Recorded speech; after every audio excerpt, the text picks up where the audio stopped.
Assalamualaikum warahmatullahi wabarakatuh. Salam semangat untuk kita semua. Pertama-tama saya ucapkan terima kasih untuk dosen pengampu mata kuliah manajemen keuangan, yaitu Bapak Laude Muhammad Hikmat SE MSI. Nama saya Nisa Nur Alawiyah dari program studi akuntansi Fakultas Ekonomi Bisnis Universitas Dian Nusantara. Oke, pada kesempatan kali ini saya akan membahas mengenai surat berharga. Surat berharga. Apa itu surat berharga? Surat berharga atau commercial paper adalah dokumen yang memiliki nilai uang, diakui dan dilindungi secara hukum. Sehingga surat berharga berfungsi sebagai alat bayar kepada pihak-pihak yang memegang surat tersebut. Terus manfaat surat berharga terbagi menjadi dua, yaitu ada manfaat yuridis. Yang pertama sebagai alat pembayaran atau alat tukar, sebagai alat untuk memindahkan hak tagih. Yang ketiga sebagai bukti hak tagih. Lalu manfaat fungsi surat berharga. Yang pertama memiliki hukum kebendaan, yang kedua surat tanda keanggotaan, dan yang ketiga sebagai tagihan hutang. Apa saja sih ciri-ciri surat berharga? Yang pertama yaitu berbentuk dokumen tertulis. Lalu harus ada nama jelas termasuk jabatan dan identitas. Ketiga, mencantumkan akta perintah atau janji bayar. Lalu tertulis tanggal jatuh tempo atau tenggat pembayaran maupun skema yang disesuaikan. Terdapat tanda tangan dari pihak terkait yang dibubuhkan di atas materai berdasarkan ketentuan yang berlaku. Lalu tercantum nama pihak yang bertanggung jawab atas pembayaran surat berharga. Dan yang terakhir, harus mencantumkan tanggal dan tempat surat berharga dibuat. Jenis-jenis surat berharga. Yang pertama, jenis-jenis surat berharga yaitu terbagi menjadi dua yang berdasarkan KUHD. Ada wesel, yaitu surat berharga yang di dalam terdapat kata wesel dan memiliki kandungan perintah untuk melakukan pembayaran sesuai syarat yang sudah ditetapkan dalam KUHD. Lalu ada cek, yaitu surat yang di dalamnya terdapat kata cek dan dikeluarkan pada tanggal dan tempat tertentu serta memiliki perintah tanpa syarat dari pihak nasabah kepada bank untuk membayar sejumlah uang yang sudah tertulis di dalamnya atau kepada pihak pembawa cek tersebut. Lalu ada surat sanggup atau promes, yaitu surat kontrak yang di dalamnya terdapat janji yang detail dari suatu pihak atau pembayar guna membayarkan sejumlah uangnya kepada pihak lain. Lalu ada juga kwitansi dan promes atas tunjuk, merupakan surat yang sudah diberikan tanggal dan juga dikeluarkan oleh sang penanda tangan kepada orang lain untuk membayar sejumlah uang yang sebelumnya sudah ditentukan di dalamnya kepada penunjuk pada waktu yang sudah tertulis. Sifat yang terkandung di dalam promes atas tunjuk adalah siapa yang memegang surat tersebut dan setiap saat menunjuknya kepada yang bertanda tangan, maka dia akan mendapatkan hak pembayaran. Yaitu jenis surat berharga yang di luar KUHD. Ada bill giro, yaitu salah satu jenis surat perintah nasabah yang sebelumnya sudah diberikan standarisasi bentuk kepada bank penyimpanan dana untuk memindah bukukan sejumlah uang dari rekening yang bersangkutan ke rekening pihak yang namanya sudah tertulis di dalam bill giro tersebut pada bank yang sama atau bank yang berbeda.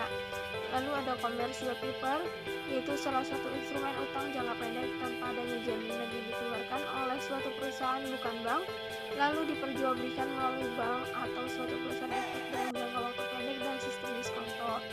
Terus ada juga surat saham, itu surat berharga yang dijadikan sebagai bukti penyertaan modal dalam suatu perusahaan perseroan yang dibuktikan dengan surat saham sebagai suatu surat resmi yang di dalamnya berisi bahwa pemegang saham adalah orang atau badan hukum yang memiliki hak atas dividen, hak suara, dan hak lainnya. Lalu obligasi, yaitu jenis sertifikat bukti utang yang dikeluarkan oleh suatu perusahaan atau badan pemerintah sebagai pihak yang nantinya akan berhutang dan berjanji untuk membayar dengan bunga dan pokok utang dalam kurun waktu tertentu kepada pemilik obligasi. Terus delivery order, itu suatu bentuk dokumen yang memiliki fungsi sebagai surat pengantar atas suatu barang yang di dalamnya tercantum dan ditunjukkan kepada pembeli atau penerima yang sudah ditentukan oleh pembeli serta dilindungi hukum legalitas yang dibutuhkan di jalan raya mulai dari mereka keluar perusahaan hingga tiba di wilayah pembeli. Terus yang terakhir ada surat utang negara, yaitu salah satu bentuk surat utang berharga negara yang dikeluarkan oleh pihak pemerintah. Surat utang negara ini merupakan surat pengakuan utang dalam mata uang rupiah ataupun dalam valuta asing yang dijamin dengan suatu pembayaran bunga dan pokoknya oleh pemerintah negara sesuai dengan masa berlakunya surat tersebut. Lalu, surat berharga portofolio. Apa itu portofolio efek? Portofolio efek adalah kumpulan investasi dalam bentuk surat berharga, termasuk saham, obligasi, emiten penyertaan reksadana, surat pengukuhan utang, surat berharga komersial, sampai tanda bukti utang.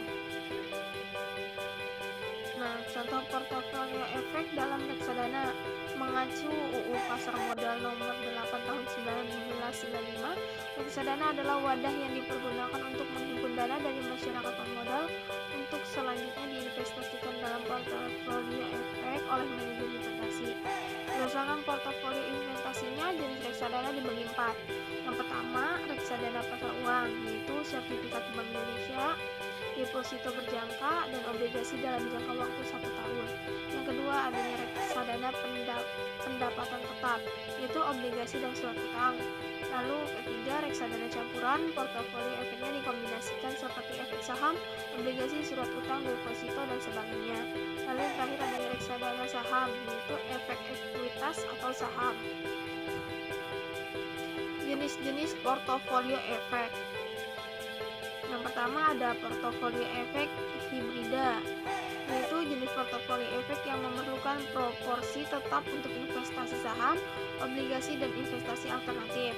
Ini akan menguntungkan karena biasanya saham, obligasi, dan alternatif menunjukkan korelasi berlawanan satu sama lain. Lalu portofolio efek agresif dan fokus pada saham adalah jenis portofolio efek yang bersifat agresif karena berani menanggung risiko besar. Tujuannya untuk mencari pengembalian besar. Lalu ada portofolio efek defensif dan fokus pada saham adalah jenis portofolio efek yang cenderung mengejar saham-saham emiten sektor kebutuhan pokok konsumen. Lalu ada portofolio efek saham yang fokus pada pendapatan adalah jenis portofolio efek yang dapat menghasilkan uang dari saham, tetapi sahamnya milik perusahaan yang membayar dividen atau jenis biaya lain kepada pemangku kepentingan. Dan yang terakhir ada portofolio efek spekulatif dan fokus pada saham adalah jenis portofolio efek yang paling cocok untuk investor dan profil risiko agresif atau berani mengambil risiko tinggi. Sekian yang bisa saya jelaskan, kurang lebihnya mohon maaf. Wassalamualaikum warahmatullahi